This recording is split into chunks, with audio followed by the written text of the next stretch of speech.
Shipping records from the transatlantic slave trade are some of the most detailed commercial documents ever kept, port by port, ship by ship, region by region. For centuries, they were treated as the closest thing historians had to a complete map of where the African ancestors of the Caribbean actually came from. In 2020, scientists compared that map against the DNA of tens of thousands of living descendants. Most of it lined up. But one pattern in the genetic data pointed to a second slave trade, one that barely exists in the written record at all.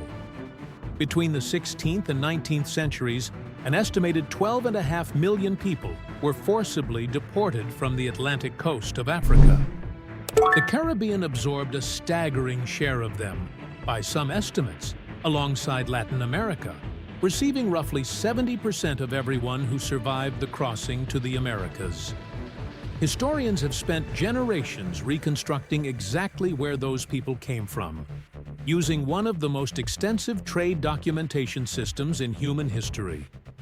Shipping manifests recording departure ports, cargo counts, and destinations, voyage after voyage, for hundreds of years.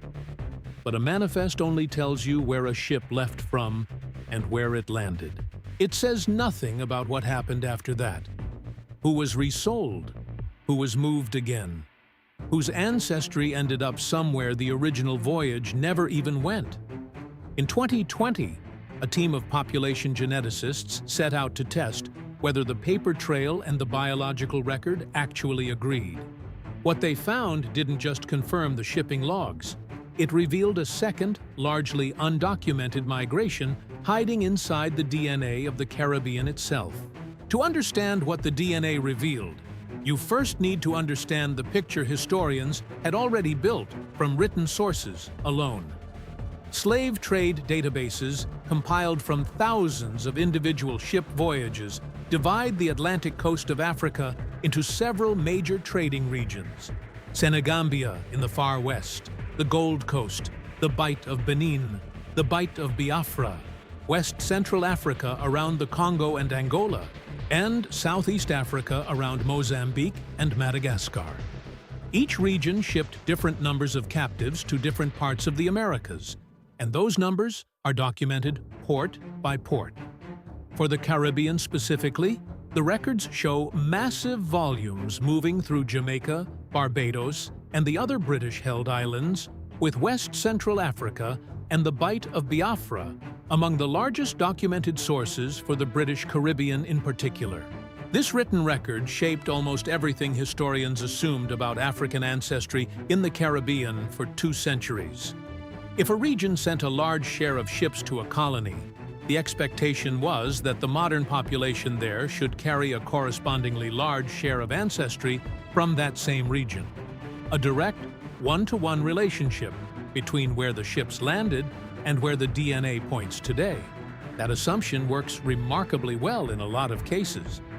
But it rests on one unstated premise, that once a ship landed, the person on it and their descendants stayed roughly where they were sold. For a long time, nobody had the genetic data at scale to actually test whether that premise was true.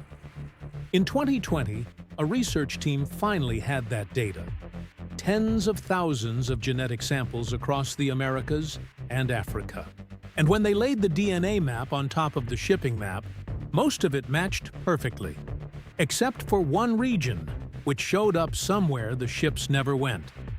The study, led by population geneticist Stephen Micheletti and colleagues, started with genetic data from over 180,000 individuals across the Americas, Europe, and Africa, drawn from a consumer genetics research database. After strict filtering, removing closely related individuals, and keeping only Americans with clearly detectable African ancestry and Africans with clearly dominant African ancestry, the core comparison group came down to roughly 29,000 people.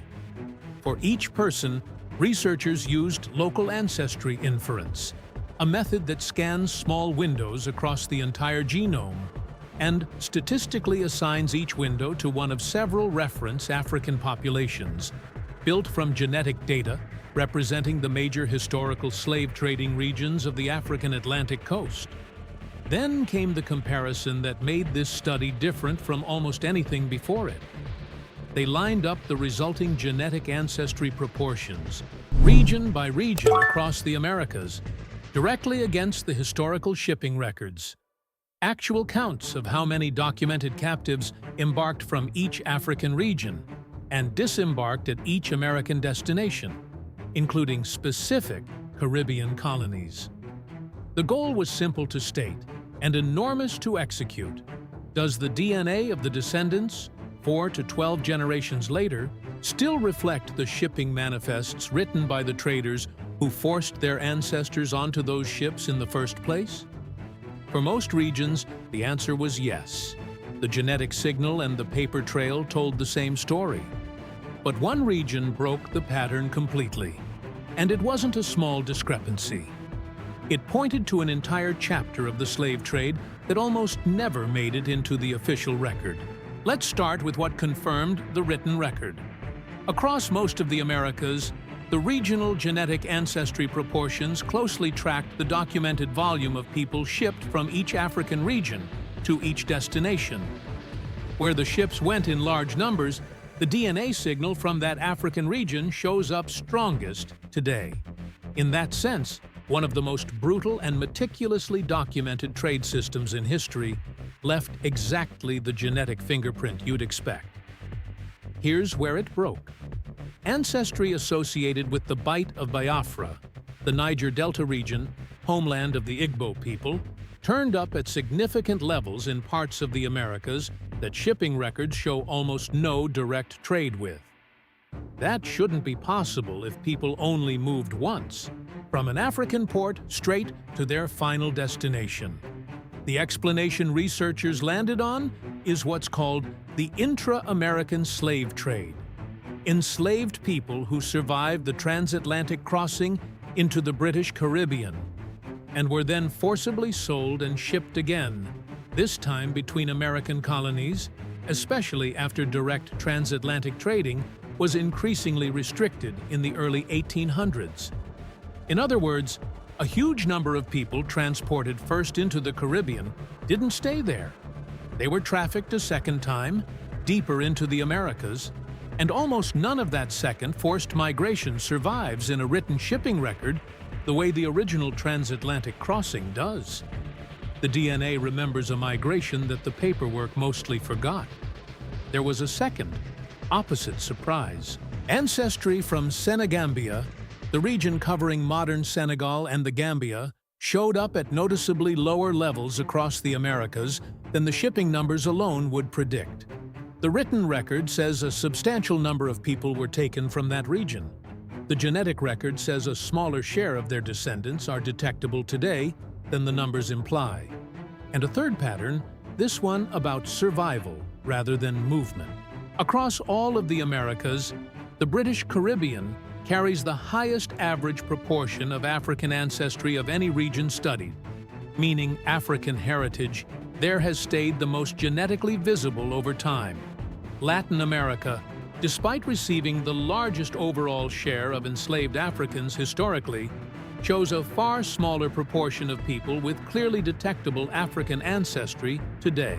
Researchers point to documented post-abolition immigration policies in parts of Latin America, specifically designed in the early 20th century to bring in large numbers of European immigrants and shift the population's visible ancestry over generations. A deliberate demographic strategy that is itself part of the documented historical record, now visible in the genetic data too. The transatlantic slave trade left one of the most detailed paper trails of any historical atrocity. And for centuries, that paper trail was treated as the whole story. This study shows it was only the first chapter. Hidden underneath it was a second forced migration, moving people again after they'd already survived the crossing, that barely exists on paper at all. And it only became visible because scientists finally had the genetic data to compare against the shipping logs at scale. It also shows that what happened after slavery ended mattered just as much as what happened during it. Whether African ancestry stayed visible in a population or was actively diluted by policy over generations is written into the DNA of the Caribbean and the wider Americas just as clearly as the slave trade itself. If you're of Caribbean descent, the shipping manifest connected to your ancestors' arrival may only be the first half of their story. The DNA carries the second half, the part almost nobody wrote down. This video covered the broad Caribbean-wide pattern, but the same method can be applied island by island, colony by colony, to see exactly how each individual Caribbean nation's ancestry compares to its own specific shipping history.